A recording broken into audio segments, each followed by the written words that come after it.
তো hello and welcome to FC talk শোতে আপনাদের সকলকে স্বাগত। তো মোহনবাগান এবং ইস্ট বেঙ্গল কিন্তু আবারও একবার সিজন শুরুর আগে একটা প্লেয়ারকে নিয়ে নিজেদের মধ্যে আবার ব্যাটেল শুরু করে দিয়েছে বলা যেতেই পারে। তো প্লেয়ারটি কে এবং কোন দল সেই প্লেয়ারটিকে সই করার ব্যাপারে একদম এগিয়ে আছে সেই নিয়েই আজকের এই ভিডিও। তো যারা চ্যানেলে নতুন, চ্যানেলটিকে সাবস্ক্রাইব করে রাখবেন, ভিডিওটি ভালো লেগে থাকলে একটা লাইক করবেন, বন্ধুদের সাথে শেয়ার করবেন। তো প্লেয়ারটি আর কেউ নয়, উড়িষ্যা এফসির ইন্ডিয়ান ফরওয়ার্ড রহিম আলী।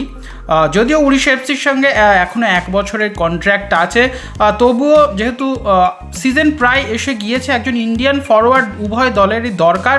তো উভয় দল মোহনবাগান এবং ইস্ট বেঙ্গল তারা কিন্তু একদম ঝাঁপিয়ে পড়েছে রহিম আলীকে নেওয়ার ব্যাপারে। যদিও রহিম আলীকে দলে নেওয়ার ব্যাপারে মোহনবাগান সবার আগে নেগোসিয়েশন শুরু করে, তবুও কিন্তু ইস্ট বেঙ্গল এই মুহূর্তে এখন যেটা আপডেট, ইস্ট বেঙ্গল কিন্তু একদম ফ্রন্ট লাইনে আছে রহিম আলীকে নিজেদের দলে সই করানোর ব্যাপারে।